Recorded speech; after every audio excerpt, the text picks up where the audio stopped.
And by the way, our psychic that's on says that my second boy will be conceived naturally after 2 rounds. You can do this. Wait, naturally after 2 rounds? But then it's not natural. Are you saying I'll do 2 rounds, they won't work, and then the baby will be conceived naturally? You can do this? I'm confused. I'm confused at this reading, y'all. What is our psychic trying to tell me? Okay, 2 failed rounds. Oh, great. Thanks. Okay, and then the baby will be conceived. Okay. Oh, terrific. Okay, well, read me a different reading. I don't want a complimentary. This isn't the reading I want. I want another reading. Reshuffle the cards. Tell me something else. People on TikTok are saying I had friends who did IVF, and then a year or 2 later, they got pregnant naturally. Terrific. Great. Okay. Well, would you do the $31,000 package and save like $8,000, even though you may not need it, or would you do one? So I'm doing that. Do you use your own money, or do you take a loan? Of course, they have a loan program. I'm like, oh shit, do I apply? So now I'm like, should I get a personal loan from like one of the credit unions we have? Because your interest rate could be better. Do I just use my savings? So hard to know. Okay, there's that. And then I did a Sephora makeup class actually this week. I've always been curious. I go to Sephora and they always say, come in for our eyebrow tints and our makeup classes. And so I thought, okay, well, I'll try a makeup class. So 75 minutes. And I don't even remember the cost. Was it $50, I think, or something? $50, 75 minutes with one of their makeup artists. And they do a full face of makeup. Like I came in prepared. If you're going to do one, and here's my overall take on a Sephora makeup class. It all comes down to the technician. Like I had this woman, she was very nice. She was super competent. I actually learned a lot of tricks, but the downside is she showed me a bunch of products that were either discontinued or out of stock. So I bought a ridiculous amount of products, actually. I bought like 18. I bought so many things, like literally 20 products. Of that, like a quarter of everything she showed, she's like, sorry, this brush is out of stock. We'll have to order. Okay, no problem. Then she said, okay, sorry, the entire eyeshadow palette. I'm not even using the eyeshadow palette that she did on me. It completely discontinued. They don't even sell it at Sephora. I had to go to the makeup brand and buy it. So I would say this, bring in your own photo. The pros to it, I learned a lot of techniques. Blend, blend, blend. Okay, that's what I've learned. It's all about the blending now. It's all about the patting. Like it's all about the tap, tap, tap. You have to tap, tap, tap your brush off of the makeup. Like, you dip your brush in the liner, tap, tap, tap. Everything was tap, tap, tap. And then you're tap, tap, tapping in the skin, and then you're blending. And we're blending. We do a lot of blending. I learned that. I also learned too, that when you're doing your eyebrows, you're supposed to fill in the outer points first and then work into the center. Didn't know that. I always do it the other way, but that's what she said. I liked that part of it a lot. I got sucked into buying all the skincare. Did I need all that? No, I got like I got 110 products, but they do always say your makeup goes on better if you have really good products. So I bought a T-zone lotion. I'm slowly opening up, because people ask me about makeup all the time, a Amazon affiliate page. So everything I wear, all the makeup, it will be right up there, and you can go and buy all the products. But I did like it. The other thing that I don't like about the Sephora makeup class, I liked the woman. She was very sweet, but they show you products that are out of stock or completely discontinued. Number 2, you come prepared to film yourself, because they don't do a step-by-step guide. Like they do one side of the face and then you do the other side. I found that helpful. But if I hadn't been filming everything, I would not have remembered half of the techniques or which brushes to use on which thing. And also, I'm curious, anybody listening to this that's like a real makeup artist, I mean, do you need 1,000 brushes? Because part of the 20 products I bought, 10 were brushes. Do I need all those? I don't know. Abby says, if you don't mind me asking, how old are you? Curious because I'm 37 and I want kids. Abby, I'm 41. Have a child now. Don't wait, because I was 37 when I had my first baby and I had a molar pregnancy miscarriage.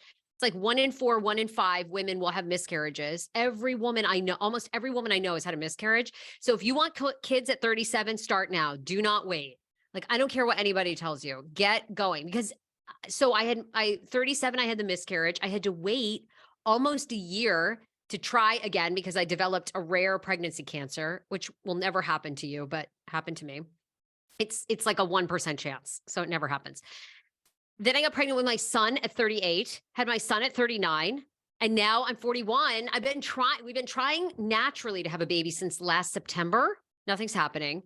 So, so now I'm going to start IVF. Don't wait. Do it now. If I had it to do over again for okay, you talk about regrets. I can't stand these people that always go, I have no regrets. I regret what I ate for breakfast. Anyway, one of my greatest regrets is years ago when I was working on the radio station in Washington, D.C., Hot 99.5 in the Kane Show, twice they offered to freeze my eggs. And I thought, I don't need to freeze my eggs. I got so many eggs, please. Huge mistake. Huge. Sephora class, I'd say give it a try if you're interested in makeup. I would skip the Sephora class and find a makeup artist in your area that you like better and go and get a private makeup lesson for them. For people in Washington, D.C. area, Makeup by Anna B. She's amazing. And my girl, Pam Giacchino. I don't think Pam does private makeup lessons anymore. But I'm certainly looking for a great makeup artist in Los Angeles who can teach me some good techniques. Okay. Let's move on to pop culture. You guys are in my comments. As we started the show, Kim Zolciak-Biermann and Kroy Biermann have filed for divorce.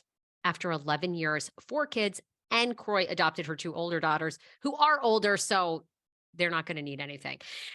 But I teased about Meghan Markle. I think Meghan Markle was at the coronation. I'll tell you why, of Prince Charles over the weekend. And Alix Earle. Let's talk Alix Earle. Okay. So for those of you guys who don't know, Alix Earle is a TikTok influencer.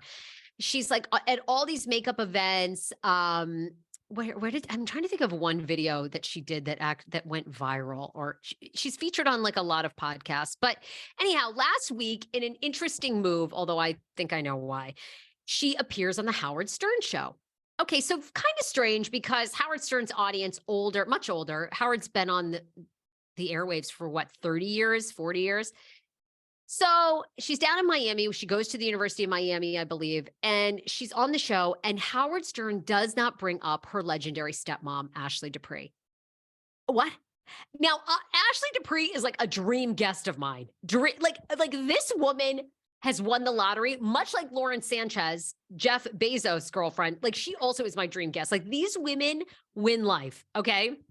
How has Ashley Dupree won life? If you guys remember, she was the legendary call girl who was involved with then Governor Eliot Spitzer of New York. Eliot Spitzer famously married, and he was caught in a hotel room by like the FBI. I think he was doing some other illegal activities with Ashley Dupree. He was allegedly paying her like $2,500 a night for her services in the famous hotel in Washington, D.C. So famous, I can't remember the name. It's right on Connecticut Avenue. Anyhow, it's a very, very famous hotel in DC. So then Ashley Dupree was like tabloid fodder. She was on everything. I think she did a reality show. She did a big tell-all interview with 2020. She had worked at a cocktail bar and then kind of became a high-end call girl. My dream. Honey, if you're going to sell it for $2,500 for a night, because that's like, you're only going to hang out with them for 4 hours. And if they can last 5 minutes, it's probably a miracle. Anyway, so Alix, that's her stepmom. Ashley Dupree wins the lottery by marrying Alix Earle's dad, who's a very, very wealthy construction guy, I believe, who lives in New Jersey. Okay. Tons and tons of money. Ashley Dupree and Alix Earle's dad are married. They have a child together. Alix goes on Howard Stern, and Howard never asks her about her stepmom. Now, I have a theory, and the theory is this. I think Alix Earle is getting a Sirius XM talk show. I do. And I think the reason that Howard didn't ask is because it was a promotional, probably like, hey, Howard, can you do us a favor? She's going to be part of the Sirius XM family. Can you do this interview? And instead, you can talk about acne and how she rose to fame and yada, yada. That's my 2 cents. I say look out for Alix Earle because Howard Stern, that would be the first thing he would ask. You don't go on, you never would have gone on Howard Stern unless you were willing to reveal all.